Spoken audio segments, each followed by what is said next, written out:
Merci vraiment pour cette belle journée de réflexion de la coalition Benno Bokk Yakaar et celle de la majorité présidentielle.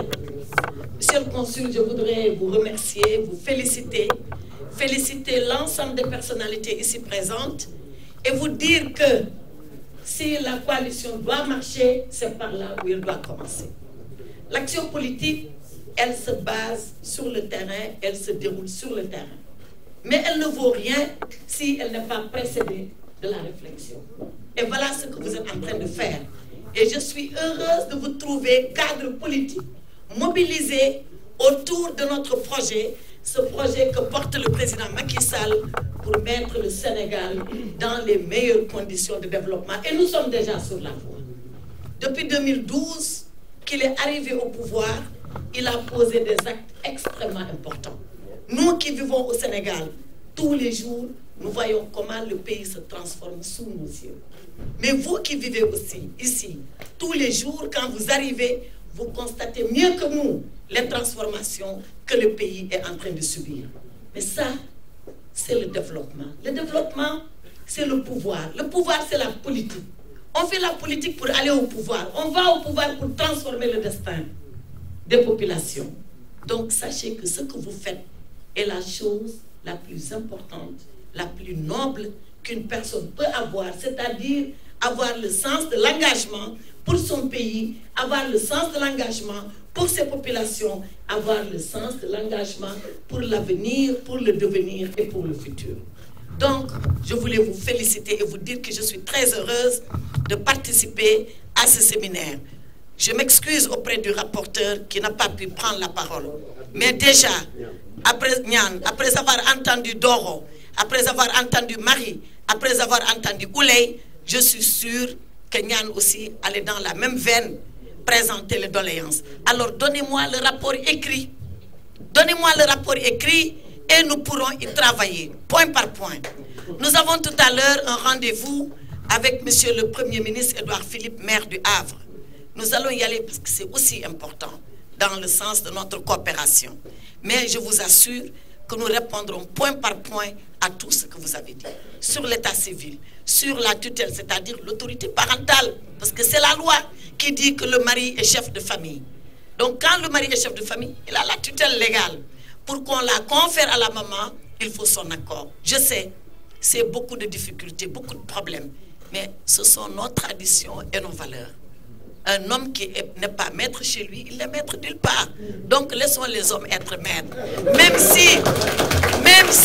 si nous les femmes, nous savons comment être fortes et nous savons comment être influentes. Mais la femme intelligente, elle laisse l'homme devant et puis elle manipule derrière et tout se passe très bien. Donc nous allons petit à petit pouvoir régler tout cela. Les véhicules, j'ai entendu votre doléance. Hier, j'étais à Cergy, invité par mon neveu Amadou Ndiaye, ici présent, j'ai entendu la même doléance. Donc je dois penser que c'est une doléance générale. Alors, même si je ne dis pas oui, je ne dis pas non. Donc, je ne dis pas oui, mais je ne dis pas non. Donc, quand on est honnête, c'est comme ça qu'on parle. Donc, je vais soumettre cette doléance au président Macky Sall, tel que je le connais, tel que je connais l'attention et l'intérêt qu'il porte aux demandes de la diaspora, je suis sûre qu'il l'étudiera avec beaucoup d'intérêt et nous reviendront ici pour en reparler, Inch'Allah. Bon, les plaques de retraités, ça ne doit pas poser trop de problèmes. Je pense qu'on peut le régler de façon administrative. Les logements sociaux, oui, il a décidé pour 100 000 de donner les 20 000 à la diaspora. On a déjà commencé. Moïse Sarr est en train de travailler sous notre direction, mais sous l'œil vigilant du président de la République. On va continuer et je pense que si vous vous organisez, et vous organisez, c'est faire des coopératives. Mettez en place des coopératives. Si c'est déjà fait, c'est encore plus simple. À partir de ce moment, on verra maintenant comment habiliter, agréer votre coopérative pour qu'on puisse commencer à vous octroyer ces logements. Le plus important, c'est ce que vous êtes en train de faire dans l'unité, dans la mobilisation, aller aux élections du 31 juillet 2022. Je l'ai dit, le pouvoir s'acquiert par la politique. La politique s'anoblit par la légitimité. La légitimité, on l'a par le vote et par l'élection. Et ces élections sont importantes. Il ne suffit pas de donner une majorité au président Macky Sall. Non, il faut lui donner la majorité qualifiée. Qualifiée. Pour que nous puissions continuer tout ce cycle de réformes à venir. Il a transformé le Sénégal, il continuera à le transformer, mais il a besoin d'institutions fortes à ses côtés. Voilà le défi que nous avons pour le 31 juillet. Nous devons le relever ensemble, vous devant. Alors, engagement, vous l'avez déjà. Ouverture, il faut nous ouvrir. Il faut parler à tout le monde. Ne négligez rien, ne négligez personne.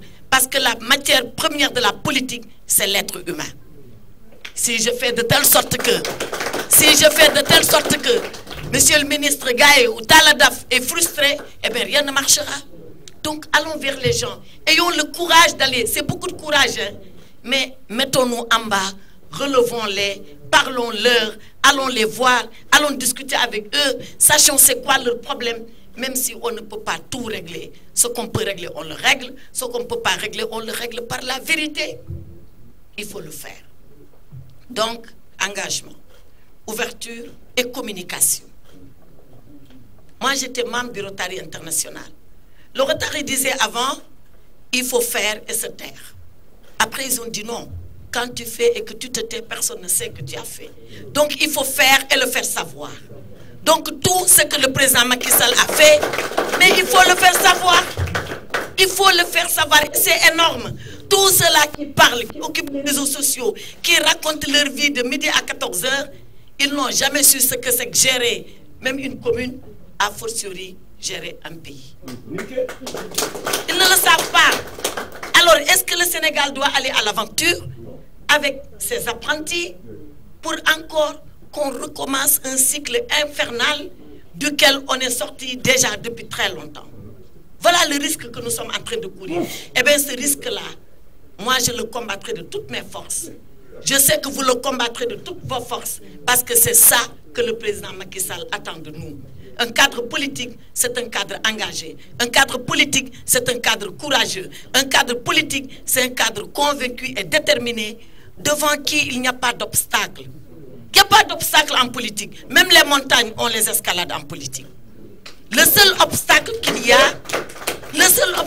a, c'est celui que vous avez dans votre tête. Et là, vous avez peur. La peur, c'est un défaut partout. C'est un gros défaut en politique. Soyez courageux parce que vous êtes du bon côté. Soyez courageux parce que vous avez un homme qui l'est.